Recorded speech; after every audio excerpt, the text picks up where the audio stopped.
సాహితీ yoga 30 days weight loss online class లో join అవ్వండి. మీ అధిక బరువు తగ్గించుకోండి. ఎందుకు మీరు రాజీనామా చేయాల్సి వచ్చింది? అంటే ఇక ఆ పార్టీకి భవిష్యత్తు లేదనా? పార్టీలో ఉన్న అనేక నమ్మక ద్రోహాలు. పదవి వచ్చింది సజ్జల రామకృష్ణారెడ్డి గారి ద్వారా కదా. నాకు పదవి కేవలం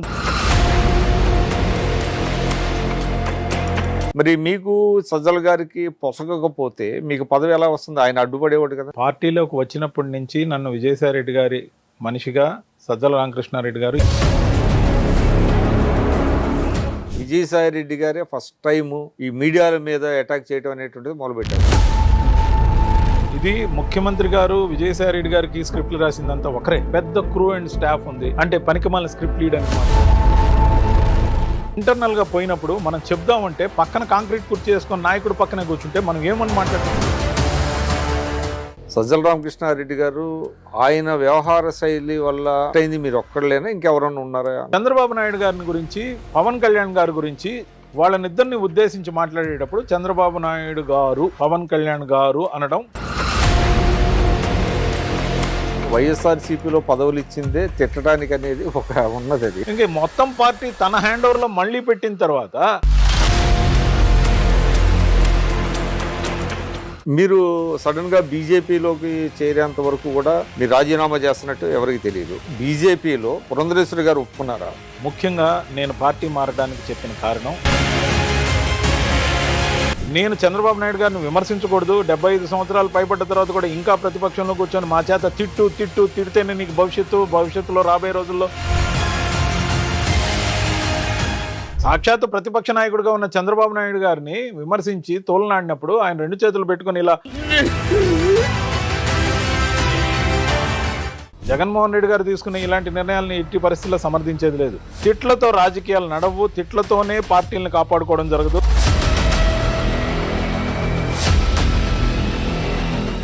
నమస్కారం, నేను మీ విక్రమ్ పోలా. ఈరోజు మన గెస్ట్ రవిచంద్రారెడ్డి గారు సీనియర్ పొలిటీషియన్. గతంలో కాంగ్రెస్ పార్టీలో, ఆ తర్వాత వైఎస్ఆర్సీపీలో కీలక పదవులు నిర్వహించారు. ఇటీవల వైఎస్ఆర్సీపీకి రాజీనామా చేసి బీజేపీలో జాయిన్ అయ్యారు. బీజేపీలో జాయిన్ అయిన తర్వాత ఆయన వైఎస్ఆర్సీపీ మీద, ప్రత్యేకించి జగన్మోహన్ రెడ్డి గారి మీద, ఆయన వ్యవహార శైలి మీద గత 5 సంవత్సరాలలో ఆయన వ్యవహరించిన తీరుతెన్నుల పట్ల చాలా గట్టిగా విమర్శలు చేస్తున్నారు. ఇది ఒక రకంగా చెప్పాలంటే చాలామందిని ఆశ్చర్యపరుస్తుంది.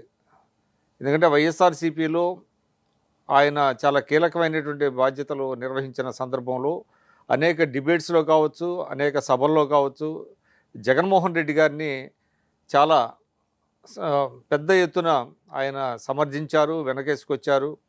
ఆ పార్టీ విధానాలని, ప్రభుత్వ తీరును కూడా ఆయన సమర్థించారు. ఎందుకు ఈ విధమైనటువంటి ఒకేసారి పార్టీ ఓటమి తర్వాత ఆయన వైఖరిలో ఎందుకు మార్పు వచ్చింది?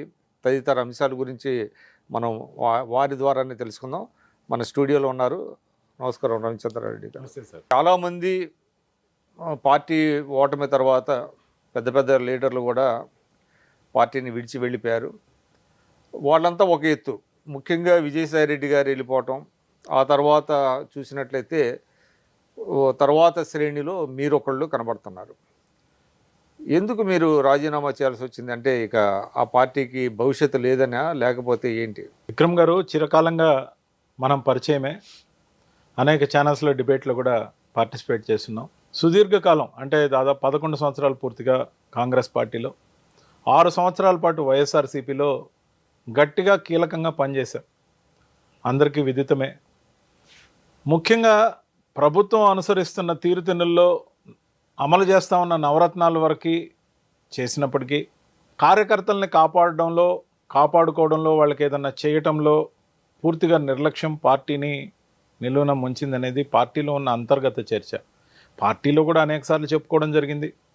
ముఖ్యంగా ఆ వ్యవస్థను కాపాడుకోవాల్సిన అవసరం ఉందని, ముఖ్యంగా ఐప్యాక్ కానీ వాలంటీర్లు కానీ డామినెంట్గా ఉన్నప్పుడు పార్టీలో ఒక స్థాయి నాయకులకు కూడా, నాలాంటి వాళ్ళకి కాదు, ఎందుకంటే సెంట్రల్ ఆఫీస్ కనెక్టెడ్ మేము, నాకు నేషనల్ అఫీషియల్ స్పోక్స్ పర్సన్ ఇచ్చారు with signature of Jaganmohan Reddy గారితో ఐడి కార్డు ఇవ్వడం జరిగింది. సో నా వరకు ఆ పార్టీ డిజిగ్నేషన్లో ఏమి ఇబ్బంది లేదు. 6 సంవత్సరాలు నా ప్రయాణం వైఎస్ఆర్సీపీలో ఏదైతే జరిగిందో జగన్మోహన్ రెడ్డి గారికి కనెక్టెడ్గా ఉండడంతో పాటు జగన్మోహన్ రెడ్డి గారిని అభిమానించే ప్రతి అభిమానికి నేను కనెక్ట్ అయ్యాను అక్రాస్ ద గ్లోబ్. ముఖ్యంగా నా వరకు 2 సంవత్సరాల పదవి ఇవ్వడం జరిగింది. 2 సంవత్సరాల 2 నెలల పాటు ఇన్ఫ్యాక్ట్ ఆల్మోస్ట్ క్యాబినెట్ ర్యాంక్తో ఏదైతే కార్పొరేషన్ చైర్మన్గా ఏపీ ట్రేడ్ ప్రమోషన్ కార్పొరేషన్కి పనిచేశానో జర్మనీకి కూడా ప్రభుత్వం వైపు నుంచి పంపడం జరిగింది. నాకు డిజిగ్నేషన్ విషయంలో కానీ లేకపోతే నాకు ఇచ్చిన గౌరవం విషయంలో కానీ ఎటువంటి ఇబ్బంది లేదు పార్టీలో. కానీ ఓడిపోయిన వెంటనే నేనేమి పార్టీ మారలేదు. పార్టీ ఓటమి గెలుపు అనేది జనాలు నిర్ణయించే ఓట్ల శాతాన్ని బట్టి ఆ తీర్పుని మనం గౌరవించాల్సిందే. 1కి 3గా ఎన్డీఏ అలయన్స్గా 2014లో జగన్మోహన్ రెడ్డి గారు 1%తో ఓడిపోవడం జరిగింది. ఇదే కూటమి మళ్ళీ రియాక్ట్ అయిన తీరు ఏదైతే ఉందో వాళ్ళు 19లో విడివిడిగా పోటీ చేసినప్పుడు సునాయాసంగా 50% కన్నా ఎక్కువ ఓట్లతో జగన్మోహన్ రెడ్డి గారు గెలవడం జరిగింది. మళ్ళీ తిరిగి ఎప్పుడైతే కలిశారో దాంతోపాటు యాంటీ ఇన్కంబెన్సీ ఎప్పుడైతే తోడైందో దాంతోపాటు పార్టీలో ఉన్న అనేక నమ్మక ద్రోహాలు ముఖ్యంగా కోటరీ యొక్క అవును, మీరు ఎక్కువ కోటరీ అంటున్నారు. ఎవరు కోటరీలో ప్రధానం? సార్ పేర్లు చెప్పకూడదు, పేర్లు చెప్పకూడదని నేను కొన్ని నిబంధన పెట్టుకున్నాను. అంటే కోటరీ దాంట్లో ఏదైతే అన్ని శాఖలు తానే వ్యవహరించాడు ఆ వ్యక్తి కాంక్రీట్ కుర్చీ వేసుకుని ఇప్పటికి కూడా పార్టీ ఆధిపత్యాన్ని చెలాయిస్తున్నాడు. అతన్ని టార్గెట్ గా పేరు నేను ఉచ్చరించడానికి నేను అనుకూలం కాకపోయినప్పటికీ ప్రజలకు మొత్తం తెలుసు ఎవరు ఎన్ని శాఖలు చూశారు, ఎవరు అన్ని శాఖలు చూశారు. అంటే మీకు పదవి వచ్చింది సజ్జల రామకృష్ణారెడ్డి గారి ద్వారా కదా? నాకు పదవి కేవలం జగన్మోహన్ రెడ్డి గారే ఇచ్చారు. ఏ విజయసాయి రెడ్డి గారు ఇవ్వలేదు, సజ్జల రామకృష్ణారెడ్డి గారు ఇవ్వలేదు, సుబ్బారెడ్డి గారు ఇవ్వలేదు, మరి ఎవరు ఇవ్వలేదు. అంటే నాకు పదవి అంటే పార్టీలో జగన్మోహన్ రెడ్డి గారికి మీరు చెప్పిన ఈ 3 వ్యక్తులు సజెస్ట్ చేస్తేనే వారు పదవి ఇస్తారు అనేటువంటిది ఒకటి ఉంది. అందులో కీలకంగా సజ్జల రామకృష్ణారెడ్డి గారు ఫైనల్గా ఆయన నాడ్ తీసుకున్న తర్వాత జగన్మోహన్ రెడ్డి గారు సంతకం పెడతారని ఉంది. మరి మీకు సజ్జల గారికి పొసగకపోతే మీకు పదవి ఎలా వస్తుంది? ఆయన అడ్డుపడేవాడు కదా. పార్టీలోకి వచ్చినప్పటి నుంచి నన్ను విజయసాయి రెడ్డి గారి మనిషిగా సజ్జల రామకృష్ణారెడ్డి గారు ఏ రోజు దగ్గరకు తీల. ఈ ఇంటర్నల్ కొన్ని వర్గాలు ఇవన్నీ అన్ని పార్టీల్లో సహజం, వైఎస్ఆర్సీపీలో కూడా సహజం. నేను అది గమనించిన తర్వాత ఎక్కువగా ఏ వర్గంలో ఉన్నా నష్టపోతాం, వైఎస్ జగన్మోహన్ రెడ్డి గారి వర్గంగా మనకి ఇచ్చిన డిజిగ్నేషన్కి న్యాయం చేద్దాం, అంటే న్యూట్రల్గా ఉండాలి, న్యూట్రల్గా ఉండి జగన్మోహన్ రెడ్డి గారికి అనుకూలంగా పనిచేయడం జరిగింది. మొట్టమొదట నామినేటెడ్ పోస్టులు ఇచ్చిందే 2.5 సంవత్సరానికి ఇచ్చారు. 2 సంవత్సరాల నుంచి 2.5 సంవత్సరం అయ్యాక నామినేటెడ్ పోస్టులు ఇచ్చారు సార్. ఎస్, దాంట్లో 139 మందికి ఒకే రోజు పదవులు ఇవ్వడం జరిగింది. సలహాదారులు కానీ లేకపోతే చైర్మన్ పోస్టులు కానీ లేకపోతే డైరెక్టర్లు కానీ అనేక పోస్టులు ఏవైతే నింపారో ఆ 139లో నేను లేను. దాని తర్వాత మరో 2 నెలలు 3 నెలల తర్వాత నన్ను మిస్ అయిన సంగతి జగన్మోహన్ రెడ్డి గారికి వాళ్ళు వీళ్ళు కామన్ ఫ్రెండ్స్ ఎవరైతే చేరవేశారో సాక్షాత్తు భారతమ్మ గారి రికమెండేషన్తోనే జగన్మోహన్ రెడ్డి గారు దగ్గర తీసుకోవడం, దాంతోపాటు రవిని మిస్ అయ్యాం, మనం రవికి అకామిడేషన్ ఏర్పాటు చేయాలి, దాంట్లో ఏవేవి మిగిలి ఉన్నాయని ఎత్తుక్కున్నప్పుడు 2-3 ఉన్నాయి. ఆ 2-3లో ఒకటి నేను ఎంచుకున్నదాన్ని నాకు ఇవ్వడం జరిగింది. నాకు ఇచ్చిన సముచితమైన గౌరవం జగన్మోహన్ రెడ్డి గారు ఎప్పుడూ నన్ను పార్టీలో తక్కువ చేయలే, వచ్చేసే రోజు వరకు చేయలే. ఖచ్చితంగా ఒక రిఫ్ట్ లాంటిది 1కి 2 సార్లు ఏర్పడ్డప్పుడు చేయలే. ఆ 2 ఎప్పుడు ఏర్పడ్డాయో కూడా నేను చెప్తా. ముఖ్యంగా పార్టీకి పనిచేస్తున్నప్పుడు పార్టీ అధినాయకుడిని నంబర్ ఆఫ్ టైమ్స్ కలిసే అవకాశం అధికారంలో ఉన్నప్పుడు కలగలేదు. కానీ అధికారం పోయిన తర్వాత 8 నెలలు నేనేదైతే పార్టీలో పనిచేశానో అప్పుడు 9 సార్లు కలవడం జరిగింది. కానీ నాకు కావాల్సింది అంశం కోసం నేను కలిసిన కారణాలు అప్పుడు ఒక 5-6 సార్లు ఉన్న అధికారంలో ఉన్నప్పుడు, దాని తర్వాత 9 సార్లు జగన్మోహన్ రెడ్డి గారిని కలిసా. ఆ 5-6 సార్లు కాకుండా ఎక్కడైనా సభలున్నా లేకపోతే రామాయపట్నం పోర్టు దగ్గరకు వచ్చినా లేకపోతే ఇంకో దగ్గర ఓపెనింగ్కి వచ్చినా అన్ని దగ్గరలో కలవడం కూడా జరుగుతుండేది. ఓ 2-3 నిమిషాలు నాకు మాట్లాడే అవకాశం దొరుకుతుండేది. సో నాయకుడితో గ్యాప్ అనేది మెయింటైన్ కాకుండా జాగ్రత్తగా ఎక్కడో ఒక దగ్గర కలిసే అవకాశం, ఓ పులివెందుల్లోనో లేకపోతే అందరితో పాటు కలిసి హెలీప్యాడ్ నుంచి వచ్చేటప్పుడు అందరితో పాటు కలిసిన ఓ 2-3 నిమిషాలు నేను చెప్పే మాటలు ఆయన వినడం జరిగేది, ఆయన తీసుకోవడం కూడా జరిగింది. ముఖ్యంగా ఏదైతే చైర్మన్ పోస్ట్ ఇచ్చారో ఆ చైర్మన్ పోస్ట్ ఇచ్చిన దానికి నేను అడిగిన విధంగా కేటగిరీ కూడా ఇచ్చారు, నన్ను గౌరవించారు, ఆదరించారు. దాంతోపాటు ఇనిషియల్ వేసిన తర్వాత జగన్మోహన్ రెడ్డి గారు 6 నెలల 14 రోజులు హోల్డ్లో పెట్టారు. హోల్డ్లో పెట్టిన తర్వాత కూడా అంటే సీఎం అప్రూవల్ అయిన తర్వాత కూడా హోల్డ్లో పెట్టారా? హోల్డ్లో పెట్టారు. అంటే సీఎం గారికి తెలియకుండా అలా పెట్టారు. ఆ పెట్టిన వ్యక్తి ఇదే కాంక్రీట్ కుర్చీ పర్సన్. సో దాని తర్వాత ఒక మీటింగ్కి వెళ్ళినప్పుడు అక్కడ కలవడం జరిగింది. ఏం రవి నీది అయిపోయింది కదా అంటే, కాలేదన్న, ఇలా నన్ను హోల్డ్లో పెట్టారంటే ఎవరు పెట్టారో చెప్పాను. దాని తర్వాత 48 అవర్స్లో నాకు జీవో ఇప్పించడం జరిగింది. సో అణచివేత అక్కడి నుంచి మొదలైన అణచివేత, నన్ను కాదని పదవి తెచ్చుకుంటున్నాడనే అణచివేతతో పాటు నాయకుడు ఇనిషియల్ వేసిన నన్ను ఏ రోజు కూడా దగ్గర తీయకపోవడంతో అంటే ఒక మాట చెప్పండి, అంటే మీరు డైరెక్ట్గా రిఫర్ చేయకపోయినా ఆయన సజ్జల రామకృష్ణారెడ్డి గారు అనేటువంటిది చాలా స్పష్టంగా తెలుస్తుంది. మీరేం చెప్తున్నారంటే జగన్మోహన్ రెడ్డి గారు నన్ను బాగా ఆదరించారు, నాకు ఆయనకు మధ్య గ్యాప్ లేదు, కానీ సజ్జల రామకృష్ణారెడ్డి గారు మధ్యలో ఉండి ఇదంతా చేశారంటున్నారు. కానీ సహజంగా మీకు జగన్మోహన్ రెడ్డి గారి పట్ల అభిమానం ఉంటే మధ్య వ్యక్తుల కోసం మీరు పార్టీ మారాల్సిన అవసరం ఉంది. చెప్తాను సార్, దాంట్లో కూడా ఇంకొక 2 నిమిషాల సమయం తీసుకుంటాను. ఏదైతే నన్ను ఆ విధంగా ఆపినప్పటికీ పదవిని పొందాను. పదవిని పొందిన తర్వాత మరో 2 నెలలకి రామాయపట్నం పోర్టు దగ్గరికి జగన్మోహన్ రెడ్డి గారు వచ్చినప్పుడు ఐపాక్ సజెషన్ మేరకు ఏదైతే వాళ్ళు చేసిన సర్వేలో మీడియాలో నాకు కోఆర్డినేటర్గా మెయిన్ స్ట్రీమ్ మీడియాకి నేనైతే బాగా చేస్తానని, ముఖ్యంగా ఏదైతే అనేక ఛానల్స్ విపరీతంగా వైఎస్ఆర్సీపీని విమర్శించే క్రమంలో ఉన్నాయో దాన్ని కట్టడి ప్రో కానీ, లేకపోతే ఎలా కౌంటర్ చేయాలి, లేకపోతే ఎలా పర్స్యూ చేయాలి, ఎలా దాన్ని అనుకూలంగా మార్చాలనే కార్యక్రమాన్ని నాకు ఇవ్వడం జరిగింది. లెటర్ హెడ్ మీద సంతకం పెట్టి ఇవ్వడం జరిగింది. కానీ దాన్ని మళ్ళీ 6 నెలల పాటు హోల్డ్లో పెట్టి అదే సదరు కాంక్రీట్ కుర్చీ పర్సన్ వాళ్ళ ఇంట్లో మనిషికి ఆ పదవిని వేసుకోవడం జరిగింది. అప్పుడు వచ్చిన ఒక ఇంటర్వ్యూ ఏదైతే ఎవరు మీ బదులు ఎవరికి వేశారు? సో తన ఈడికే వేసుకోవడం జరిగింది. అచ్చా. సో ఆ విధంగా జరిగిన తర్వాత దాన్ని సోషల్ మీడియా కదా, సోషల్ మీడియా స్ట్రీమ్ మీడియా కూడా తనకి ఇవ్వడం జరిగింది. సో ముఖ్యంగా ఏదైతే ఆ విధంగా జరిగిందో దాని గురించి ఇలాగ మనం ఒక ఇంటర్వ్యూలో యూట్యూబ్ ఛానల్కి ఇచ్చినప్పుడు నన్ను పార్టీ నుంచి టర్మినేట్ చేయించడానికి ప్రయత్నం జరిగింది. కానీ జగన్మోహన్ రెడ్డి గారు రవి పార్టీకి అవసరం అని చెప్పి టర్మినేషన్ దేనికి అంటే నేను ఒక ఇంటర్వ్యూలో ఈ విధంగా నాకు ఇచ్చిన దాన్ని తీసి తన తనయుడికి ఇవ్వడం అనేది కరెక్ట్ కాదని నేను మాట్లాడడం అనేది వాళ్ళకి బాగా హర్ట్గా. సజ్జల భార్గవ రెడ్డి గారికి ఇచ్చారనేది చెప్పారా మీరు? సో పేర్లన్నీ ఆ రోజు చెప్పడం జరిగింది.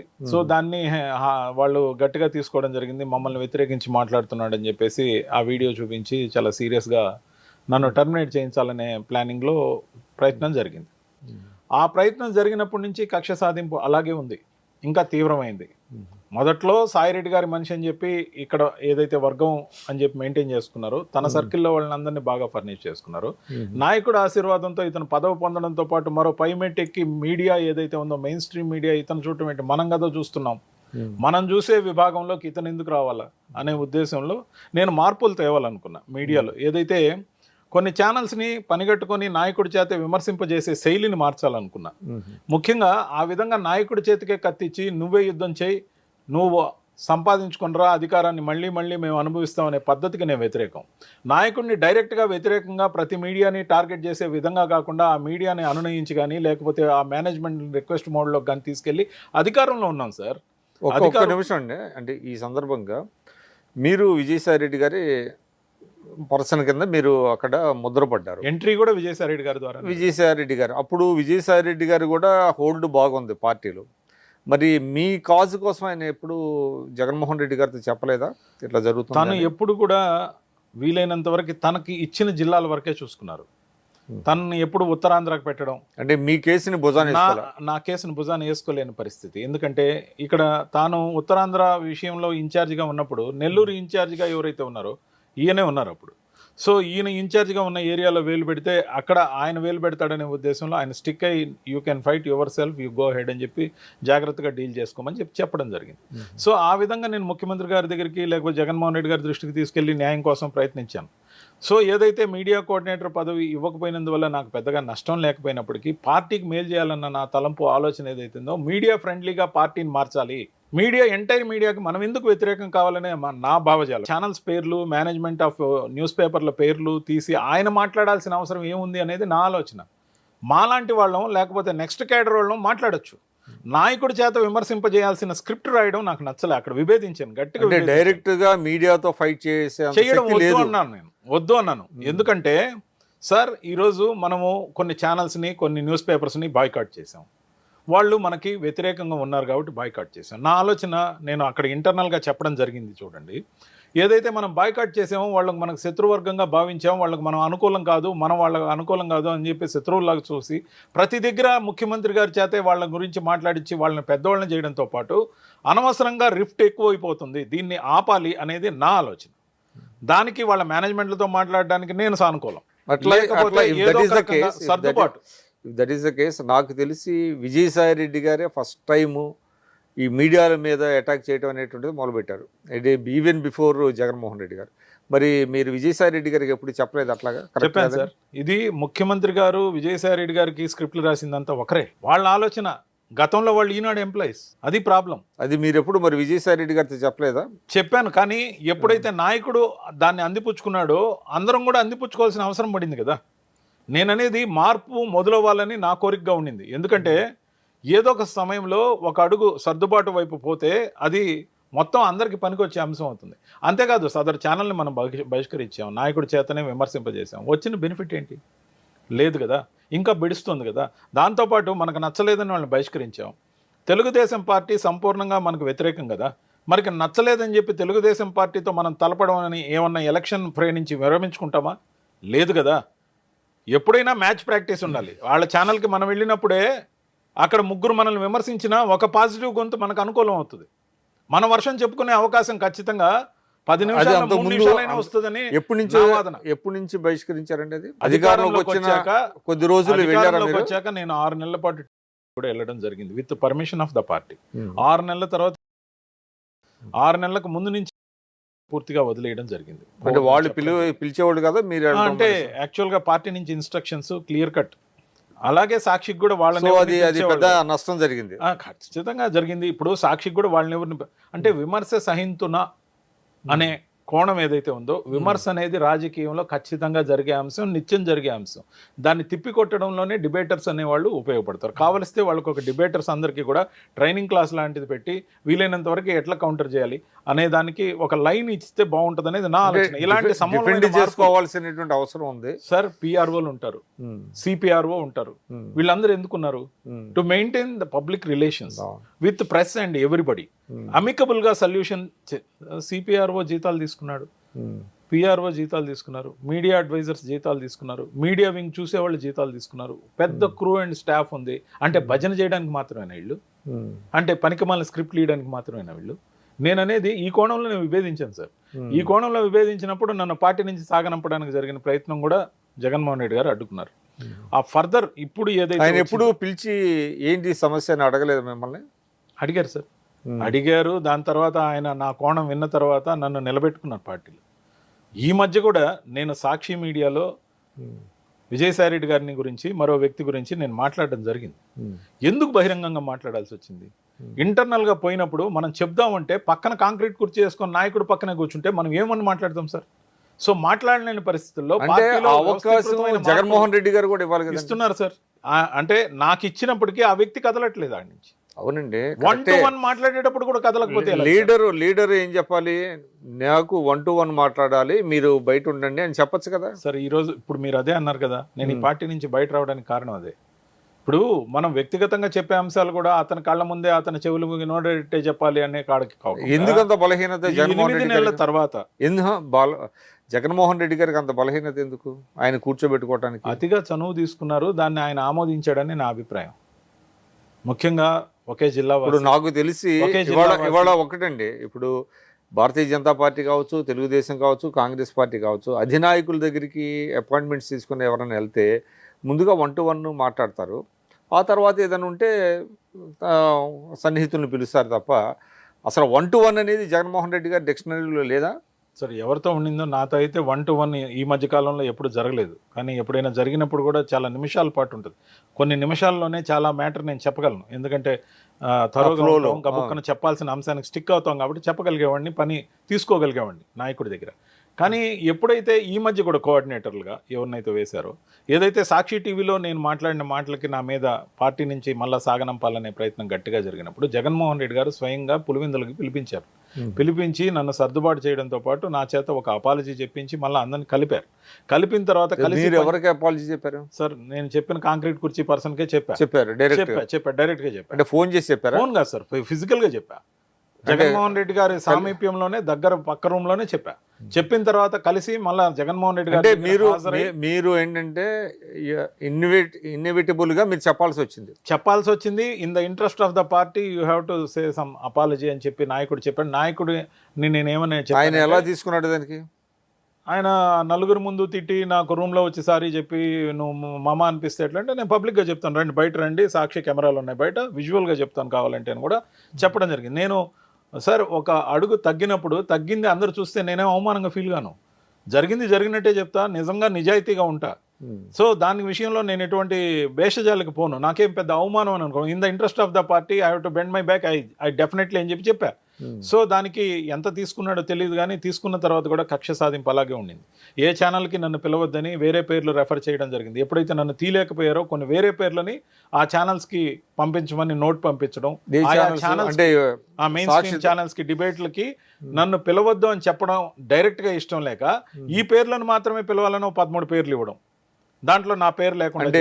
అంటే వైఎస్ఆర్సీపీ అనుకూల ఛానల్స్ అంటే ఏ ఛానల్స్కి అయితే మనం డిబేట్లకు వెళ్ళే అవకాశం ఉండిందో ఆ ఛానల్స్. సో ఈ పేర్లను మాత్రమే ఇక నుంచి పిలవాలి, వీళ్ళని మాత్రమే మా మనుషులుగా మీరు గుర్తించాలి. అంటే నన్ను పొమ్మనలేడు, తీసివేయలేడు, ఆ అక్కస్ పోలేదు. సో అందుకని ఆ విధంగా నోట్ పంపించినప్పుడు సోషల్ మీడియాలో వ్యతిరేకంగా వచ్చిన తర్వాత దాన్ని మళ్ళా ఎట్లా సర్దుబాటు చేయాలో ఏం చేయాలో తెలియక కొన్ని రోజులు అలాగే కామ్గా ఉన్నారు. అది మళ్ళీ జగన్మోహన్ రెడ్డి గారి దృష్టికి నేను తీసుకెళ్ళినప్పుడు ఒక 10 రోజులు చూసి నేను సర్దుబాటు చేస్తాను, మళ్ళీ సర్దుబాటు చేసిన తర్వాత కూడా సదరు ఛానల్స్కి ఫోన్లు చేసి అతన్ని ఎంకరేజ్ చేయొద్దు, పిలవద్దని వ్యక్తిగతంగా తానే ఫోన్ చేసి చెప్పడం ఏదైతే రీసెంట్గా అదే సార్, ఏదైతే అంటే ఎలక్షన్లో ఆగస్టు 29న నేను సాక్షి మీడియాలో వ్యతిరేకంగా మాట్లాడా. ఆగస్టు 29 నుంచి డిసెంబర్ వరకు జరిగిన పరిణామం అంటే అది లైవ్లో వచ్చిందా?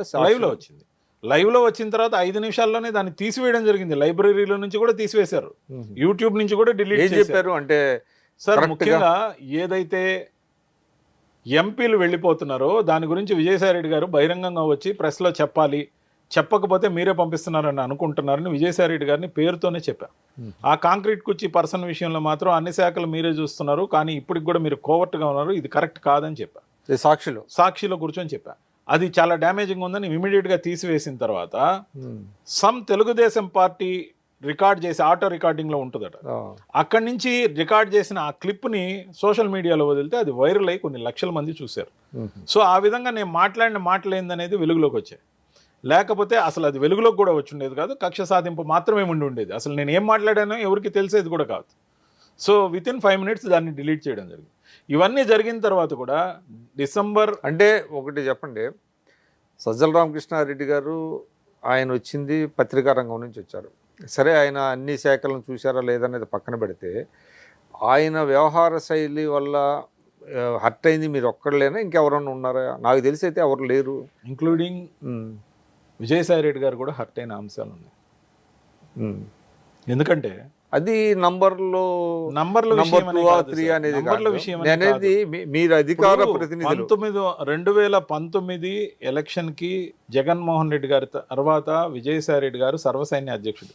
అనుబంధ విభాగాలు కానీ పార్టీ విభాగాలు కానీ అనేక విషయాలు కానీ పార్టీలో చేరికలు కానీ అన్నీ అనుకూలంగా చేసుకుంటూ వచ్చి నాయకుడితో మమేకమైన పనిచేసిన తీరు. అప్పటి వరకు మీరు చెప్పిన పేరు ఏదైతే ఉందో తాను మామూలుగా పత్రికా రంగంతో పాటు కొన్ని సలహాలు లేకపోతే వాటికి సంబంధించి పార్టీకి సంబంధించిన స్క్రిప్టు డ్రాఫ్ట్లు వాటికి సంబంధించి జగన్మోహన్ రెడ్డి గారితో సాన్నిహిత్యం ఉండేది. కానీ 2024కి వచ్చేసరికి ఏమైంది, ఒక్కొక్కటిగా విజయసాయి రెడ్డి గారికి అనుబంధ విభాగాలు తీసేయటం, అక్కడి నుంచి అక్కడికి కొన్ని ప్రాంతాలకు మాత్రం ఇన్ఛార్జ్గా పెట్టడం, 2 జిల్లాలకు ఒకసారి పెడితే 4 జిల్లాలకు ఒకసారి పెట్టడం, 3 జిల్లాలకు ఒకసారి పెడితే 2 జిల్లాలకు మళ్ళీ వేరే దగ్గర పంపించడం, దాంతోపాటు అనేక రకాల పార్టీలో ఇంటర్నల్ అవమానాలు కూడా జరిగాయి. నాకు తెలుసు, ఎందుకంటే నేను ఆయనతో బాగా సాన్నిహిత్యం ఉంది కాబట్టి. దాంతోపాటు ఇవన్నిటితో పాటు ముఖ్యంగా ఎలక్షన్ వచ్చేసరికి 7 నియోజకవర్గాలు కుదించి రాజ్యసభ సభ్యత్వం ఇంకా 4 సంవత్సరాల పాటు ఉన్నప్పుడు లోక్సభకు పోటీ చేయమని 7 నియోజకవర్గాలకి పరిమితం చేసేసారు. ఆయనకి ఇష్టం లేదు. ఆయన బాగా అనుయాయుడుగాని కాదు, సహచరుడుగా ఉన్న మిత్రుడుగా ఉన్న వేమిరెడ్డి ప్రభాకర్ రెడ్డి గారితో పోయి తలపడమని చెప్పి పంపించారు. పార్టీ ఆదేశం తప్పలేదు కాబట్టి పోటీ చేశారు. యాక్చువల్గా ఆయనకైతే ఇంట్రెస్ట్ లేదు, 4 సంవత్సరాల పాటు ఇంకా రాజ్యసభ సభ్యత్వం ఉంది. కానీ ఏదైతే పోటీ చేశాడో దాంట్లో ఉన్న కుట్ర ఏంటంటే 7 నియోజకవర్గాలకి ఆయన కన్ఫైన్ చేయాలి. రాష్ట్రంలో ఎక్కడ ఆయన పెత్తనం ఉండకూడదు, ఏ విషయంలోకి ఇన్వాల్వ్ కాకుండా కట్టడి చేయటం. ఇలాగా ఈ కాంక్రీట్ కుర్చీ బాధితుడిగా విజయసాయిరెడ్డి గారు కూడా ఉన్నారు. అంటే 4 సంవత్సరాలుగా ఉన్న పదవీ కాలం ఉన్నప్పటికీ లోక్సభగా చేయించడం అనేది ఈ డిఫైస్ లాజిక్కి దూరంగా. ముఖ్యంగా వేమిరెడ్డి ప్రభాకర్ రెడ్డి గారిని కానీ, ఆనం రామనారాయణ రెడ్డి గారిని కానీ, లేకపోతే మాగుంట శ్రీనివాసరెడ్డి గారిని కానీ, లావు గారిని కానీ, పార్థసారథి గారిని కానీ, వసంత కృష్ణ ప్రసాద్ గారిని కానీ, లేకపోతే బాలశౌరి గారిని కానీ, లేకపోతే కోటమిరెడ్డి శ్రీధర్ రెడ్డి గారిని కానీ, మేకపాటి చంద్రశేఖర్ రెడ్డి కానీ, ఇంతమంది బలమైన అభ్యర్థుల్ని పార్టీ నుంచి బయట పంపించింది ఎవరు, ఆ కారణాలు సృష్టించింది ఎవరు, వాళ్ళ మీద అది ఇది చెప్పింది ఎవరు. అందుకే నేను కొన్ని భాషలో కోవర్ట్ అన్నాను. సరైన సమయంలో సరిగ్గా పార్టీలకి అభ్యర్థులు లేని సమయంలో ఆ క్రమంలో వైఎస్ఆర్సీపీ నుంచి ప్రముఖమైన నాయకుల్ని పంపించి, సార్ 1983 నుంచి తెలుగుదేశం పార్టీ ఎస్టాబ్లిష్ అయిన రోజు నుంచి బ్రహ్మాండమైన చరిష్మాతో ఎన్టీఆర్ గారు పార్టీ పెట్టి 9 నెలల్లో అధికారంలోకి వచ్చిన సందర్భంలో కూడా నెల్లూరులో 10కి 10 నియోజకవర్గాలు ఏ రోజు తెలుగుదేశం గెలవలేదు. అటువంటిది ఈసారి నెల్లూరులోని 10కి 10 నియోజకవర్గాలు తెలుగుదేశం సొంతమయ్యాయి. గతంలో కూడా ఎన్డీఏ కూటమి ఉంది, అప్పుడు కూడా కాలే. కానీ దీనికి కారణం ఏంటంటే అత్యంత ప్రధానమైన కీలకమైన నాయకుల్ని పంపించి వేయటం, సరైన టైంలో పక్క పార్టీలకు సప్లై చేయటం.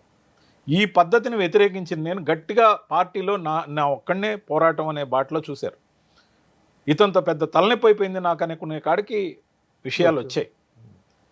ఏ విధంగా అయినా నేను ఇంకా పార్టీలో ఉండకూడని పరిస్థితులు క్రియేట్ అయినాయి. సో డిసెంబర్ 20వ తేదీ మళ్ళీ నాయకుడు చెప్పాడు కాబట్టి నాకు ప్రెస్ మీట్ ఇవ్వడం జరిగింది. ఆ ప్రెస్ మీట్ ఇచ్చిన క్రమంలో డిసెంబర్ 20వ తేదీ 1 గంటకి ఏదైతే ప్రెస్ మీట్ పెట్టానో దాంట్లో 2 ప్రధానమైన అంశాలు, 2 ప్రధానమైన నాయకుల గురించి మాట్లాడడానికి నాకు ఇచ్చిన స్క్రిప్ట్ దాదాపు 12 పేజీ.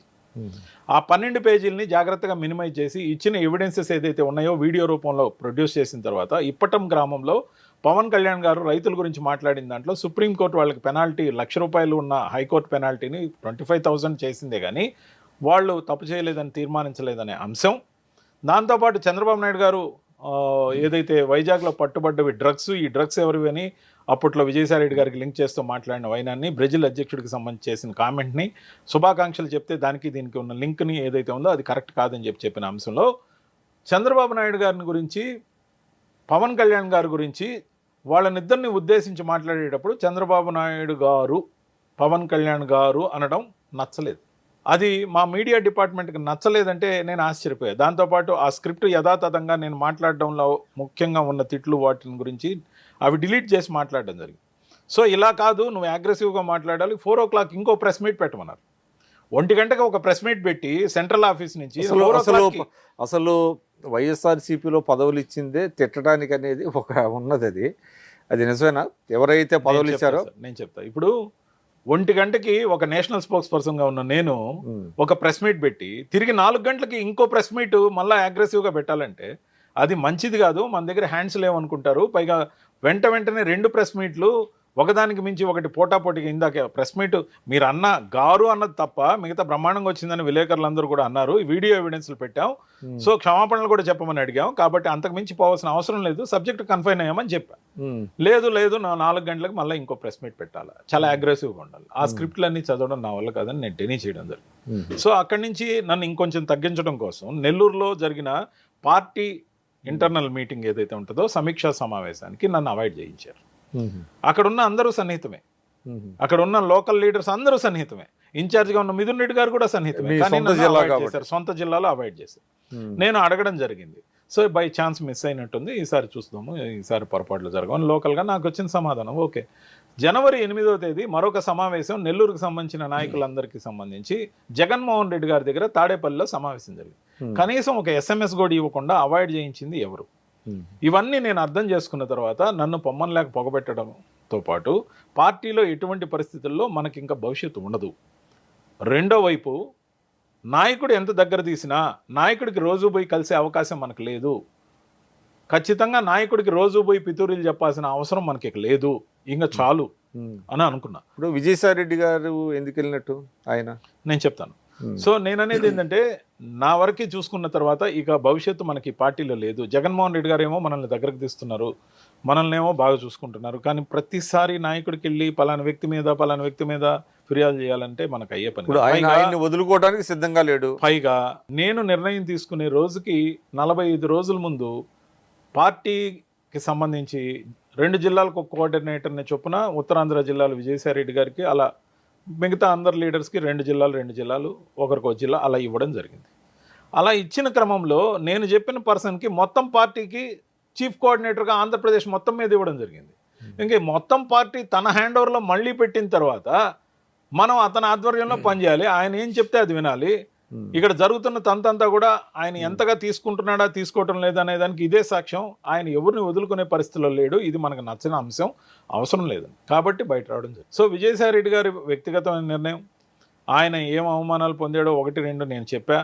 దాంతోపాటు వ్యక్తిగతంగా ఆయన విసిగిపోయాడో లేకపోతే ఏమైనా ఒత్తిడిలో, కొందరు అంటున్నట్టు కేసుల గురించి అని కొందరు మామూలుగా ఏదైతే స్పెక్యులేషన్ నడుస్తుందో అవన్నీ ఆయన మాత్రమే సమాధానం చెప్పగలరు. నా వరకు నాకు తెలిసిన దాన్ని బట్టి ఇక చాలు అనుకో. ఇప్పుడు కొన్ని అవమానాలు ఉన్నా, కొన్ని బాధలు ఉన్నా ఏ ఒక్కరు కూడా రాజ్యసభ అంటే మీరు ఇక మిమ్మల్ని పార్టీలో ప్రొటెక్ట్ చేసే పర్సన్ బయటికి వెళ్ళిపోయాడు కాబట్టి అది కూడా ఒక రీజనా మీరు బయటకు రావడానికి? నేను విజయసాయిరెడ్డి గారు పార్టీలో ఉన్నప్పుడే బయట వచ్చాను సార్. విజయసాయిరెడ్డి గారు ముందు వచ్చారా? ఎస్. విజయసాయిరెడ్డి గారు పార్టీ వదిలేస్తారని నాకు కనీసం కూడా తెలియదు. నేను జనవరి 18వ తేదీ ఏదైతే పార్టీలో జాయిన్ అయ్యానో కనీసం ఆ రోజుకి కనీసం అటువంటి స్మెల్ కూడా లేదు. 2 నెలల క్రితం నవంబర్లో ఒకసారి విజయసాయిరెడ్డి గారిని కలవడం జరిగింది. ఆ రోజు నేను సాక్షి టీవీలో కూర్చొని మాట్లాడిన మాటలకు వివరణ ఇవ్వడం జరిగింది. నా ఉద్దేశం ఏందో చెప్పడం. మిమ్మల్ని పిలిచిన యాంకర్లను ఏం చేయలేదా? వాటి మీద క్రమశిక్షణ తీసుకోలేదా? ఎవరు సార్? ఇప్పుడు మిమ్మల్ని పిలిచి అంటే మీరు పార్టీ దీనికి వ్యతిరేకంగా మాట్లాడారని అంటున్నారు కదా, అంటే ఆయనకు నచ్చని విధంగా మాట్లాడారు సార్. పాపం ఆ రోజు లైవ్లో ఉన్న యాంకర్ నన్ను ఆపడానికి విశ్వ ప్రయత్నం చేశాడు, కానీ ఫ్లో వస్తే నాకు ఆగదు. కరెక్ట్గా అదే యాంకర్ మీద ఏం వేటు పడలేదు. యాంకర్ చేసిన తప్పిదం ఏమీ లేదు. నేను వ్యక్తిగతంగా ఆయనకి అపాలజీ కూడా చెప్పుకున్నాను. ఎందుకంటే పాపం ఆయన లైవ్లో ఉన్నప్పుడు ఆయన ఉద్యోగం బతుకుదెరువు పోకూడదని నేను వెంటనే ఇన్పుట్ ఎడిటర్ని కూడా అడిగా, ఇది మన పార్టీకి డ్యామేజ్ చేసేటట్టుంది, వెంటనే డిలీట్ చేయమని అడిగా. అప్పటికే సదర్ పర్సన్కి ఆ వీడియో పోయింది. ఆయన కూడా వెంటనే దాన్ని డిలీట్ చేయమన్నాడు. డిలీట్ అయిపోయింది. కానీ తెలుగుదేశం పార్టీ ఆఫీస్ నుంచో మరి ఎక్కడి నుంచో ఏదైతే అప్లోడ్ అయిందో అనేది యాంకర్కి ఏమి ఇబ్బంది లేకుండా లేదు. ఆయన సేఫ్ గానే ఉన్నారు. ఆయన ఈ రోజు ఉన్నారు. సో ఆయన లాయల్ గా ఉన్నారు. ఆయన ఎప్పటి నుంచో ఉన్నారు. సో ఆయన సీనియర్ సిటిజన్, ఇబ్బంది ఏం లేదు. సో నేననేది ఏంటంటే నా వల్ల వేరే వాళ్ళకి ఇబ్బంది రాకూడదు. నాకున్న ఇబ్బందిని నేనే తొలగి. ఇప్పుడు ఒకటి చెప్పండి, మీరు సుదీర్ఘకాలం మీరు వైఎస్ఆర్సీపీలో ఉన్నారు. ముఖ్యంగా పత్రికకి సంబంధించినటువంటి అన్నీ మీరు చూశారు. అంటే పత్రికా గోష్ఠులు కావచ్చు, ఇవన్నీ కూడా. ఇప్పుడు చాలామంది అక్కడ పనిగట్టుకొని తెలుగుదేశం నాయకుల్ని, తెలుగుదేశాన్ని విమర్శించడం వెనక ఖచ్చితంగా మీరు ఈ విధంగానే చేయాలి అని ఒక ఒత్తిడి తెస్తున్నారు అనేటువంటి ఒక అభిప్రాయం కూడా ఉంది సార్. నేను మామూలుగా ఒక జర్నలిస్ట్ని కూడా. నేను ఒక వాయిస్ అనే మ్యాగజైన్ నడిపా, వాయిస్ అనే ఈ పేపర్ నడిపా, వాయిస్ అనే పత్రికా రంగానికి సంబంధించిన టైటిల్ నా పేరుతోనే రిజిస్టర్ అయ్యి ఉంది. పర్మనెంట్గా RNI నంబర్ ఉంది. దాంతోపాటు వాయిస్ అనే యూట్యూబ్ ఛానల్ నడిపా. దాంతోపాటు voicetelugu.com అని వెబ్సైట్ నడిపా. సో 2 యూట్యూబ్ ఛానల్స్, ఒక వెబ్సైటు, ఒక మ్యాగజైన్, ఒక ఈ పేపరు, ఇవన్నీ నడిపా. వీక్లీ కూడా కొంతకాలం నడిపా. సో ఈ విధంగా అనేక విధాలుగా పార్టీకి సేవ చేస్తూ వచ్చా. దీంట్లో నా స్వార్థం కూడా ఉంది. ఖర్చు పెడుతున్నప్పటికీ కూడా దాదాపు నెలకు ఒక 5 లక్షలు ఖర్చు అవుతున్నా కూడా ఎమ్మెల్సీ అవ్వాలి అనే కసిగా పనిచేసిన నేను చట్టసభలోకి ఎంటర్ అయ్యే క్రమంలో కూడా అడ్డుకున్నది ఈ సదరు వ్యక్తే. ఎందుకంటే మా నియోజకవర్గం ఎప్పటి నుంచో 50 సంవత్సరాల నుంచి ఎస్సీ రిజర్వ్డ్ సార్. అక్కడ ఒక ఎమ్మెల్సీగా ఒక ఎస్సీకి ఇచ్చారు, మళ్ళీ ఇంకొక ఎమ్మెల్సీగా. అంటే ఇవ్వకూడదని కదా సార్, ప్రతి కులాన్ని గౌరవించాలి, మీకు అవకాశం రాదు. ప్రతి కులాన్ని గౌరవించాలి. నార్మల్గా వైఎస్ఆర్సీపీలో కండువా వేసుకున్న వాళ్ళని కూడా కులం కోణంలో చాలా మందికి పదవులు ఇచ్చేశారు. అది కూడా ఈ ప్రబుద్ధుడి పనే. కానీ నేను అనేది ఏంటంటే వాళ్ళు ఎవరో అప్పటి వరకు రాకుండా కండువా కూడా వేసుకోకముందే ఎమ్మెల్సీలు ఇచ్చారు. కానీ వాకాటి నారాయణ రెడ్డి అనే వ్యక్తిది ఖాళీ అయినప్పుడు రెడ్డి సామాజిక వర్గానికి సంబంధించి, గూడూరు నియోజకవర్గానికి సంబంధించి నాకు ఇస్తాన్ని ఉన్న అష్యూరెన్స్ ఏదైతే ఉండిందో దాన్ని కూడా అడ్డుకున్న వ్యక్తి. ఖచ్చితంగా కూడా ఇక్కడ ఉన్న మనసులో ఉన్న కోపాన్ని అన్ని రకాలుగా నన్ను చట్టసభల్లోకి పోకుండా ఆపింది. దేవుడు నిర్ణయించిన రోజు నేను ఎటా చట్టసభలోకి వస్తాను. కానీ నేననేది ఏంటంటే న్యాయం, ధర్మం ఒకటి ఉండాలి. ఖచ్చితంగా కూడా మనం ఒకరికి మంచి చేయకపోయినా పర్లేదు, కానీ టార్గెట్ చేసి ఒక వ్యక్తికి కంటిన్యూస్గా చెడ్డ చేయడం అనేది తన ఇంట్లో వాళ్ళకి మాత్రమే మేలు చేయాలి, తన చుట్టుపక్కల అనుయాయులుగా ఏదైతే వర్గంగా ఉన్నారో వాళ్ళకి మాత్రమే న్యాయం చేయాలనుకుంటే దాన్ని ఫ్యాక్షన్ రాజకీయం అంటారు, వర్గ రాజకీయం అంటారు.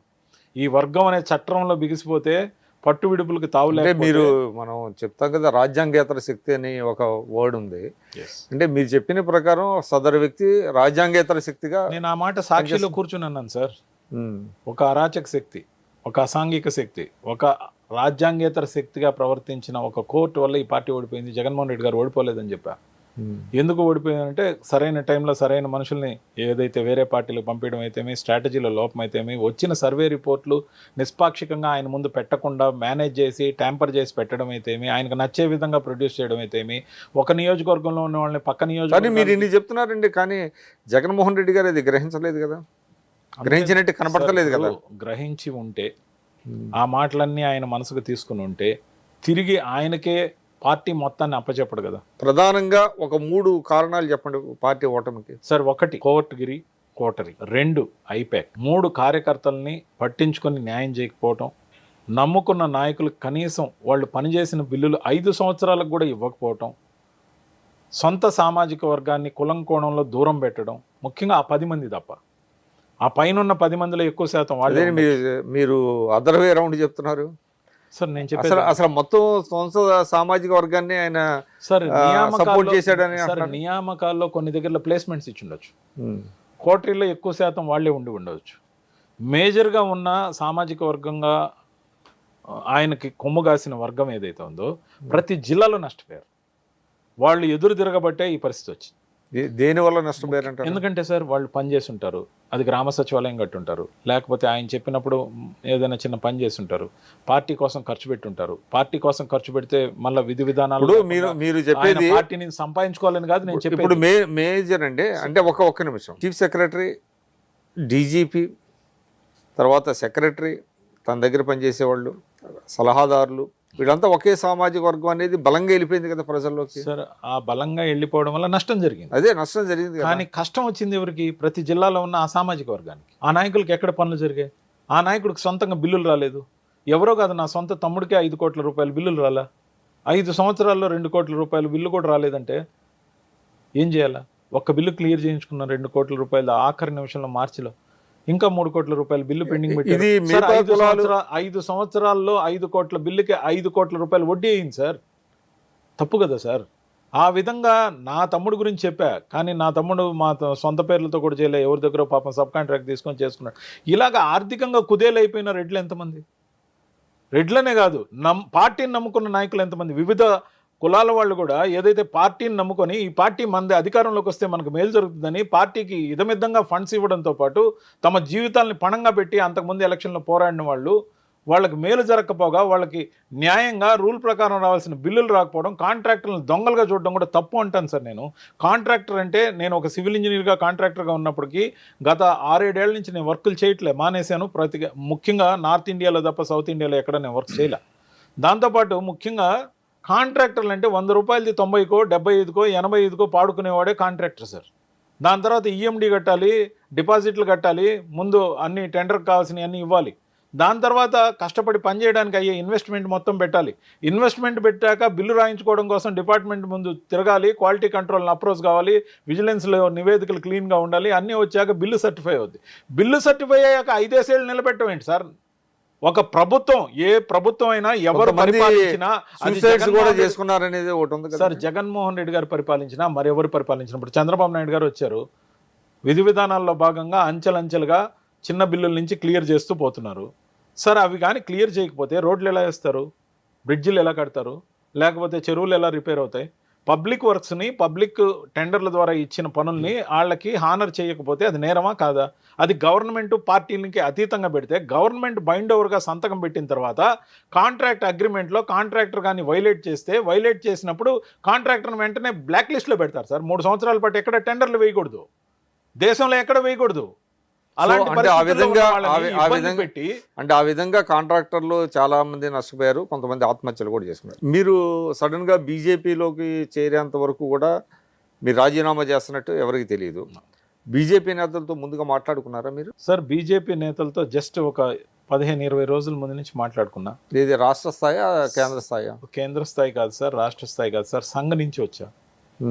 సంఘ్ యొక్క పాలసీస్తో పాటు ముఖ్యంగా నరేంద్ర మోడీ గారు, అమిత్ షా గారు తీసుకుంటున్న విధానపరమైన నిర్ణయాలు సరే అది నేను ఏ తర్వాత అంటే పార్టీలో ఉన్నా నేనే కూడా- అట్లా కాదండి. ఆ, అంటే మీరు ఎంట్రీకి మీరు వైఎస్ఆర్సీపీలో చాలా ప్రధానమైనటువంటి పాత్ర పోషించారు. చాలా మీరు కనపడతా వచ్చారు, అంటే ఫోర్ ఫ్రంట్లో ఉండేవాళ్ళు. మిమ్మల్ని తీసుకోవడానికి బీజేపీలో పురంధరేశ్వరి గారు ఒప్పుకున్నారా, లేకపోతే ఎవరైనా ఒప్పించారు? సార్ పురంధేశ్వరి గారు, సత్యకుమార్ గారి ఆధ్వర్యంలో నేను పార్టీలోకి రావడం జరిగింది. దానికన్నా ముందే సంఘ్ పెద్దలను కలవడం జరిగింది. ఓకే. నేను ఎటువంటి డిజిగ్నేషన్ కోరుకోలే. ముఖ్యంగా నేను పార్టీ మారడానికి చెప్పిన కారణం, ఏ పార్టీలో అయితే నేను ఉన్నానో ఆ పార్టీలో కూర్చొని కూటమిని నేను తిట్టడానికి ఇష్టపడక పార్టీని వదులుకుంటున్నా అని చెప్పా.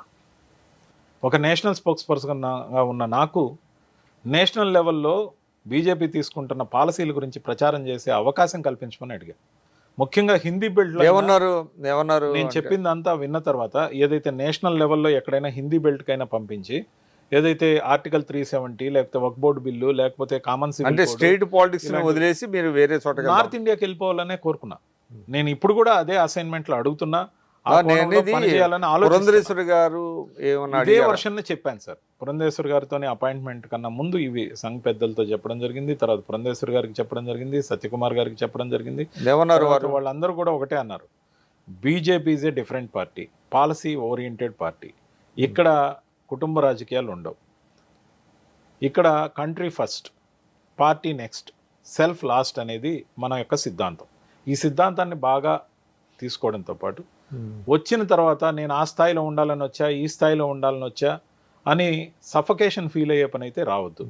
దాంతోపాటు మీరు చెప్పిన కారణం ఏదైతే ఉందో, అక్కడ కూర్చుని కూటమి నేతల్ని తిట్టడానికి ఇష్టం లేక, ఆ స్క్రిప్ట్లు చదవడం ఇష్టం లేక పార్టీ నుంచి బయటకు వస్తానన్నమాట బాగుంది. అంటే హై ఎక్స్పెక్టేషన్స్ వద్దన్నారు.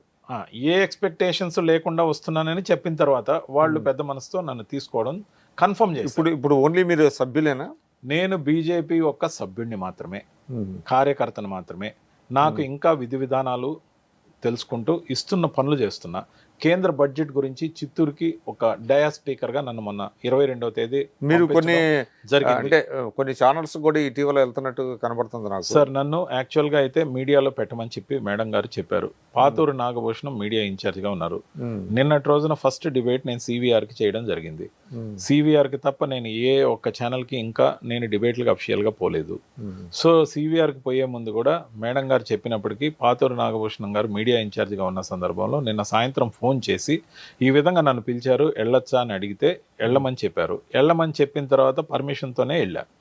సో పద్ధతిగా రూల్స్ అండ్ రెగ్యులేషన్స్ 100% పాటిస్తూ వాళ్ళు ఇచ్చిన అసైన్మెంట్ మేరకే నాకు ఇచ్చిన అవకాశాన్ని ఉపయోగించుకోవాలనుకుంటున్నాను. కానీ ఈరోజు ఆల్రెడీ నా ఫేస్ పాపులర్, నేను అందరికీ మీడియాకి ఫెమిలియర్. సో అంత మాత్రం చేత అర్జెంటుగా అక్కడ వదిలేసాం, అన్ని ఛానల్లో కూర్చునేసి అక్కడి నుంచి వచ్చేయంగానే వెంటనే జగన్మోహన్ రెడ్డి గారిని విమర్శించేదానికి నేను వ్యతిరేకం. నాకు జగన్మోహన్ రెడ్డి గారితో వచ్చిన ప్రాబ్లం లేదు. ఈ కోణంలో కొన్ని ఇంటర్వ్యూలు ఏదైతే ఇదే విధంగా యూట్యూబ్కి ఇస్తున్నప్పుడు నన్ను జగన్ గారు కోవర్ట్గా కూడా కొందరు సోషల్ మీడియాలో పెడుతున్నారు. కానీ నేను అనేది ఒక్కటే, నేను ఏ జెండా పట్టానో. మిమ్మల్ని కోవర్ట్గా వేరే పార్టీ బీజేపీలోకి పంపించారని ఆ విధంగా నన్ను కొంతమంది ఏదైతే పెట్టారో ఒక తమ్నైల్ కూడా పెట్టడం ఆశ్చర్యపోయి, ఇంకోసారి ఆ విలేకరికి బహుశా ఇంటర్వ్యూ ఇచ్చే అవకాశం ఉండకపోవచ్చు. కానీ అలా పెట్టడం నాకు బాధ కలిగించింది. కానీ నేను అనేది ఏంటంటే, నేను మంచి కోరి ఏం చెప్పా, శాసనసభలో ఆయన అలాగే కూర్చొని అవమానమైన ప్రజల కోసం రిప్రజెంట్ చేయాలని చెప్పా. రిప్రజెంట్ చేస్తే ఒకవేళ సింపతి యాంగిల్ వర్కౌట్ అయితే అతనికే మేలు, పడ్డవాడు చెడ్డవాడు కాదు కదా అని చెప్పి. అంటే మీరు చెప్పండి, మీరు సుదీర్ఘంగా రాజకీయ అనుభవం ఉంది, సుదీర్ఘంగా. అంటే జగన్మోహన్ రెడ్డి గారుని మీరు విమర్శించని అంటున్నారు, కానీ మీరు చెప్పిన ఒక రాజ్యాంగేతర శక్తి లాంటి పర్సన్ని దగ్గర పెట్టుకొని రాష్ట్రాన్ని, పార్టీని దెబ్బతీసినటువంటి వ్యక్తిని మీరు స్పేర్ చేయాల్సిన అవసరం ఏముంది? నేను ఒకటే చెప్తున్నా సార్, నిన్న కూడా చెప్పా, నిన్న లైవ్లో కూడా చెప్పా, ప్రతి ఛానల్ ఇంటర్వ్యూలో చెప్తున్నా. ఈరోజు నేను పార్టీ నుంచి బయట రావడానికి కారణం ఏంటి?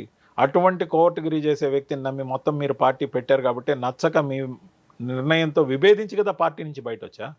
మీరు నన్ను గౌరవించారు, నాకు ఒక డిజిగ్నేషన్ ఇచ్చారు కాబట్టి మీ మీద గౌరవం అలాగే ఉంది. కానీ మీరు తీసుకునే ప్రతి నిర్ణయం మీద విమర్శ ఉండదని అనుకోవద్దు. వ్యక్తిగతంగా టార్గెట్ చేయకపోవచ్చు. మీరు చేసే ప్రతి అంశంలో, ఇప్పుడు అసెంబ్లీలో సార్, అసెంబ్లీలో ఎందుకు కూర్చోరు సార్? నేను అడుగుతున్నా, 11 మంది ఎమ్మెల్యేలే గెలిచారు, మీకు మైక్ సమయం చాలదంటున్నారు. 11 మంది సమయం మీరు కోరండి.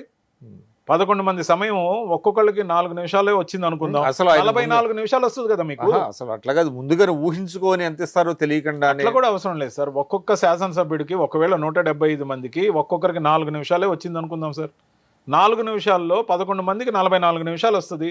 ఆ 44 నిమిషాలు మీరే ఒక ఆథరైజేషన్ స్పీకర్కి ఇచ్చి నన్ను ఒక్కడనే ఈ 11 మంది వాళ్ళు కూడా సైన్ చేసి అది అసలు అది అట్లా సిస్టమ్ ఉండదులేండి. ఇప్పుడు ఒక్కళ్ళు ఉన్నా కూడా గంట 2 గంటలు మాట్లాడిన సందర్భాలు చాలా ఉంటాయి సార్. అసలు అవమానంగా ఫీల్ కావాల్సిన అవసరం లేదు. ఇది ప్రజల పట్ల జరుగుతున్న అన్యాయం అని నేను దాన్ని విభేదిస్తున్నా. జగన్మోహన్ రెడ్డి గారు తీసుకున్న ఇలాంటి నిర్ణయాలను ఎట్టి పరిస్థితుల్లో సమర్థించేది లేదు. వ్యక్తిగతంగా ఆయన మీద కొంత గౌరవం ఏదైతే ఉందో, ఆయన నాకు ఇచ్చిన హానర్, దాన్ని గుర్తు మనసులో పెట్టుకొని గతంలో చేసిన దానికి ఆ విధంగా ప్రవర్తిస్తున్నా. నేను చంద్రబాబు నాయుడు గారిని విమర్శించకూడదు. 75 సంవత్సరాలు పైపడ్డ తర్వాత కూడా ఇంకా ప్రతిపక్షంలో కూర్చొని మా చేత తిడితేనే నీకు భవిష్యత్తులో రాబోయే రోజుల్లో నిన్ను చట్టసభలో తీసుకుపోదాం అంటే నాకు అవసరం లేదని నేను బయట వచ్చా. తిట్లతో రాజకీయాలు నడవు, తిట్లతోనే పార్టీలను కాపాడుకోవడం జరగదు. కమ్మ లీడర్స్ ని తెలుగుదేశంలో వాళ్ళని టార్గెట్ చేయమని మీకు అట్లా ఇన్స్ట్రక్షన్ ఉండిందా సార్? కులం పేరుతో కాదు, కానీ తిట్టడం మాత్రం కంపల్సరీ. మీరు గమనించండి, నేను ఇంకో విషయం కూడా చెప్పాను, మొన్న కూడా ఇంటర్వ్యూలో చెప్పా, ఈ రోజు కూడా చెప్తున్నా. దీని అంతటి కారణం ఎవరు? నిండు అసెంబ్లీలో అనేక మంది శాసనసభ్యులు, మంత్రులు వాళ్ళ శాఖకు సంబంధించిన సమాచారం పక్కన పెట్టి జగన్మోహన్ రెడ్డి గారికి నచ్చాలనే ఉద్దేశంతో 23 మందే వాళ్ళు ఉన్నప్పుడు మీరు అవమానించిన తీరే వాళ్ళకు వచ్చిన సింపతి. సాక్షాత్ ప్రతిపక్ష నాయకుడిగా ఉన్న చంద్రబాబు నాయుడు గారిని విమర్శించి తోలనాడినప్పుడు, ఆయన 2 చేతులు పెట్టుకొని ఇలా కన్నీళ్లు పెట్టుకున్నప్పుడు దాన్ని ట్రోల్ చేసేదానికి ఎవరైతే చేశారో వాళ్ళకి ఈ రోజుకైనా పనిష్మెంట్లు పడ్డాయా? మరి వాళ్ళని ఎందుకు స్పేర్ చేస్తున్నారు నాకు అర్థం కాల. ఎవరైతే ఆ రోజు ప్రధానంగా ట్రోల్ ఎప్పుడు వైఎస్ఆర్సీపీలో ఉన్నప్పుడు ఎప్పుడు కూడా వ్యక్తిగతమైన విమర్శలు ఎప్పుడు చేయలేదు ఎవరి మీద సార్? వ్యక్తిగతంగా చేయలేదు, కానీ కొన్ని పరుషమైన పదాలు మాత్రం ఖచ్చితంగా మాట్లాడే. వాటికే నేను మీడియాలో అందరికీ అపాలజీస్ చెప్పడంతో పాటు నేను మా మేడం గారిని కూడా అడిగా, ఒక సమయం ఇప్పించండి, వీలైతే చంద్రబాబు నాయుడు గారిని, పవన్ కళ్యాణ్ గారిని, లోకేష్ గారిని కలిసే అవకాశం ఇప్పించండి, వాళ్ళకి నేరుగా కలిసి సిన్సియర్ అపాలజీస్ చెప్పాలనుకుంటున్నా. ఆ విజువల్స్ కూడా నేను చెప్పేవి మీడియాల ద్వారా బయట పోవాలనుకుంటున్నా. ఎందుకంటే నేను ఇప్పుడు కూటమి తరపున ఉన్నా. చంద్రబాబు నాయుడు గారిని, పవన్ కళ్యాణ్ గారిని, లోకేష్ గారిని అట్లా కదండి, out of repentance, out of compulsion, compulsion. అంటే మీరు అంటే బీజేపీలో ఉన్నారు కాబట్టి ఉన్నప్పటికీ నేను మీడియానే అవాయిడ్ చేయొచ్చు, అసలు డిబేట్లకి రాకుండా పోవచ్చు, నార్త్ ఇండియాకి వెళ్ళి ఏదైనా అసైన్మెంట్ చేయొచ్చు, లేకపోతే సంఘం నిర్దేశించిన కార్యక్రమాలకు పోవచ్చు. నేను ఎవరికి కనిపించకుండా ఆంధ్రప్రదేశ్ రాజకీయాల్లో ఎక్కడ అందుబాటులో లేకుండా పోవచ్చు. కానీ నాలో ఉన్న ఆలోచన ఏంటంటే, ఒక తప్పు అని మనం మనసుకి ఒక భావన కలిగితే 4 అడుగులు తగ్గి క్షమాపణ చెప్తే తప్పు లేదని ఆత్మ పరిశీలన చేసుకోవడం బెటర్ అని, ఆత్మవంచన చేసుకోకుండా ఉండడం న్యాయం అని నేను భావించాను సార్. ఇది నా వ్యక్తిగతమైన నిర్ణయం. అందరికీ అలాంటి ఆలోచన కలగాలని కూడా కోరుకుంటా. పురంధరేశ్వరి గారు ఏమన్నారు? ఖచ్చితంగా మంచి ఆలోచన, నేను ఖచ్చితంగా వాళ్ళకి చెప్తా, వాళ్ళ సమయం ఇచ్చినప్పుడు ఆ ఏర్పాటు చేద్దామని కూడా చెప్పారు. సో నేను మీకు ఏమైనా బాధ్యత ఉందా? బాధ్యత ఏమైనా ఇచ్చారా ప్రస్తుతానికి? బాధ్యత ఏమీ లేదు సార్. పార్టీలో నాకు ఎప్పుడు ఏ పని పెడితే అది మాత్రమే చేస్తున్నా. ఇప్పుడు వరకు 1-2 చిన్న పనులు పెట్టారు, అవి మాత్రమే చేశా. మొన్న బడ్జెట్కి సంబంధించిన అవగాహన సదస్సులు ప్రతి జిల్లాకి ఒకరిని పంపించడం జరిగింది.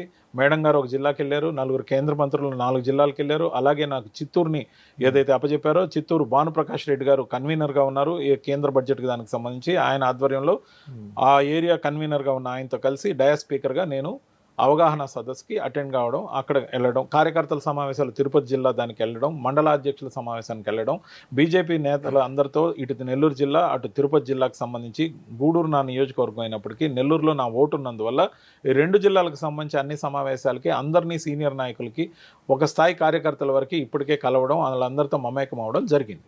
సో ఖచ్చితంగా కూడా ఒక సభ్యుడిగా ఏ విధంగా నిబద్ధతతో ఉండాలో దాని నుంచి మళ్ళీ ఎల్కేజీ నుంచి మొదలుపెట్టా. ఈరోజు నేను బేసిక్స్ నుంచి మొదలుపెట్టా. చాలా మంది అన్నారు, అన్న నువ్వు ఆ పార్టీలోకి పోతున్నావు, అది చాలా పెద్ద పార్టీ, మళ్ళీ ఎల్కేజీ నుంచి చదువుతావు అంటే ఎస్ ఎల్కేజీ నుంచే చదువుతా అని చెప్పా. ఎందుకంటే ఏం ఇబ్బంది లేదు. ఇప్పుడు ఇక జీవితకాలం ఒక పార్టీలో, ఇంత పెద్ద పార్టీలో, భారతదేశం అంత పెద్ద పార్టీలో ఇప్పటికే 22 రాష్ట్రాల్లో కూటమి పార్టీలతో కలిసి అధికారంలో ఉంది. సొంతంగా చూస్తే 16 రాష్ట్రాల్లో అధికారంలో ఉంది. దేశంలో ఉన్న లడక్ వదిలేస్తే ఉన్న 28 రాష్ట్రాల్లో ప్రతి రాష్ట్రంలో తన ప్రాతినిధ్యం ఉంది. పార్టీ ఉనికి ఖచ్చితంగా ఉంది. ఎక్కడైనా మనకు ఒక అసైన్మెంట్ ఇవ్వకపోతారా? అదే ఇప్పుడు ఒక రాజకీయ పార్టీ పెడతాం సార్ విక్రమ్ గారు, ఎవరిమైనా పెడతాం. కుటుంబంలో ఉన్న కొందరు పెట్టచ్చు, లేకపోతే సిద్ధాంతాల కోసం పెద్ద పెద్ద ఫౌండర్స్ పెట్టచ్చు. ఏదైతే ఒక రాజకీయ పార్టీ పార్టీ ఉందో అంతిమంగా లక్ష్యం ఏంటి? ఆ రాజకీయ పార్టీ ద్వారా ప్రజాసేవ చేయటం ఒక సోషల్ యాక్టివిటీ. ఈ సోషల్ యాక్టివిటీ ఏదైతే ఉందో దానికి సంబంధించి మనం అర్జెంటుగా పదవి ఉంటేనే రాజకీయం చేయాలనో లేకపోతే డిజిగ్నేషన్ ఉంటేనే మాట్లాడాలనో ఏం లేదు. మాట్లాడే అవకాశం ఇస్తే ఖచ్చితంగా మాట్లాడచ్చు. అటల్ బిహారీ వాజ్పేయి గారు గొప్ప వక్త, అద్వానీ గారు గొప్ప వక్త, చంద్రశేఖర్ గారు వేరే పార్టీకి సంబంధించిన చాలా పెద్ద వక్త. వీళ్ళందరి నుంచి నేను పార్లమెంట్లో వాళ్ళు మాట్లాడే మాటలు ఇంటర్మీడియట్ నుంచి చూసుకుంటూ నేను బాగా ఇన్స్పైర్ అయ్యేవాడిని. ఆ దాంట్లో నుంచే జర్నలిజం అనేది ఒక ప్యాషన్గా వచ్చింది. నేను మాట్లాడే ఈ ఆరేటర్ స్కిల్స్ ఏవైతే ఉన్నాయో అనేక మంది గొప్ప వక్తల నుంచి నేర్చుకొని కాపీ కొట్టిన అంశాలే. ఈ రోజు నరేంద్ర మోడీ గారు కానీ అమిత్ షా గారు కానీ మాట్లాడుతున్నప్పుడు పార్లమెంట్లో ఆర్టికల్ 370 రద్దు గురించి, వక్ఫ్ బోర్డు బిల్ గురించి మాట్లాడుతున్నప్పుడు గూస్ బంప్స్ వస్తున్నాయి. అంతేకాదు దేశానికి ఇంతగా మంచిగా పనిచేస్తున్న ఈ ప్రధానమైన పాలసీలని మనకున్న హిందీ నాలెడ్జ్తో నేను అనర్గళంగా హిందీ మాట్లాడగలను. విక్రమ్ గారు, నేను ఒక హిందీ పండిట్గా ఉన్నా, నార్త్ ఇండియాలో దాదాపు 10-12 సంవత్సరాలు వర్క్స్ చేసిన వాడిని, అనేక స్లాంగ్స్ కూడా మాట్లాడగలను హిందీలో, హిందీ స్పీచెస్ రాయగలను. సో నాకున్న ఈ ఎబిలిటీతో మీకు కరెక్ట్ పార్టీ నార్త్ ఇండియాకి నేను వెళితే ఖచ్చితంగా సార్ 1200 పైగా నేను నేషనల్ డిబేట్స్ చేశాను సార్. తర్వాత ఇంకొక పాయింట్ అండి, అది ఎస్ మీకున్న ఎబిలిటీస్ గురించి నాకేమీ ఇది లేదు, కానీ డెఫినెట్గా మీకు సూటబుల్ పార్టీ బీజేపీ. ఇంకోటి, ఇప్పుడు బీజేపీలో ఎవరైతే మన లంకా దినకర్ గారు, మీకు ఒక మంచి మిత్రుడే ఆయన, మీకు ఆయన కూడా ఒకసారి సార్ టిఫ్ వచ్చింది, దినకర్ గారిని కలిసారా? లంకా దినకర్తో టీవీ5లో నేను కాంగ్రెస్ పార్టీలో ఉన్నప్పుడు రిఫ్ట్ వచ్చింది. ఆ రిఫ్ట్ కూడా ఆ రోజున ఒక కుటుంబ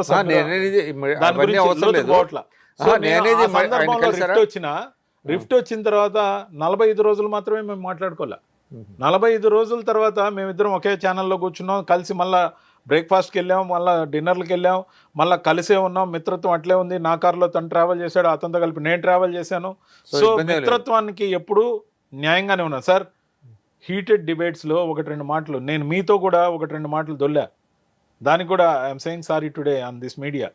సో నేను అనేది ఏంటంటే ఈ హీటెడ్ కాన్వర్సేషన్ ఎప్పుడు వస్తుందంటే మనం ఒక పార్టీకి అంకిత భావంతో ఉన్నప్పుడు, ఆ పార్టీ లైన్లో ఎక్కువగా మనం ఓన్ చేసుకున్నప్పుడు పర్సనలైజ్ అయిపోతాం. దానివల్ల మిత్రత్వాలు కూడా పోతున్నాయి. నేను ఈరోజు ఈ పార్టీ నుంచి రావడానికి బయట కారణం, వైఎస్ఆర్సీపీలో ఉన్నప్పుడు ఇదే శైలజానాథ్ గారి కొడుకు పెళ్లికి నేను వెళ్ళలేని పరిస్థితి. కొంతమంది వ్యక్తులు అక్కడికి వెళ్ళకు, నువ్వు పోస్ట్ రేపో మాపో అనౌన్స్ అవుతుంది, అక్కడికి వెళ్తే రఘురామకృష్ణరాజు గారు నీకు మామూలుగా పాత మిత్రుడు కాబట్టి ఎవరైనా కలిసినప్పుడు ఫోటోలు దిగితే ఆ ఫోటోలు నీ పదవి రాకుండా పోయేదానికి అవకాశం ఉంది, వెళ్ళొద్దని చెప్పినప్పుడు నేను వెళ్ళలేకపోయా. అదే వట్టి వసంత్ కుమార్ గారు చనిపోతే ఆయన సెరమనీ ఉంటే దానికి వెళ్ళలేని పరిస్థితి. ఇలాంటి కారణాలు.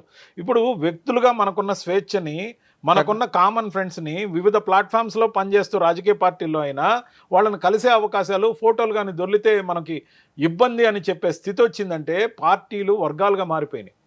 అంటే పార్టీల్లో స్వేచ్ఛ లేని పరిస్థితి అయిపోయింది. అంటే నా వర్గం ఇటు, నీ వర్గం అటు, వీళ్ళు వాళ్ళని కలిస్తే ఆ ఫోటో చూపించి ఇక్కడ నీకు చెడ్డ చేసే అవకాశం ఉందనే స్థాయికి మనం పడిపోయాం. అదే నేషనల్ పార్టీ కాంగ్రెస్లో ఉన్నప్పుడు నాకు ఈ పరిస్థితి లేదు.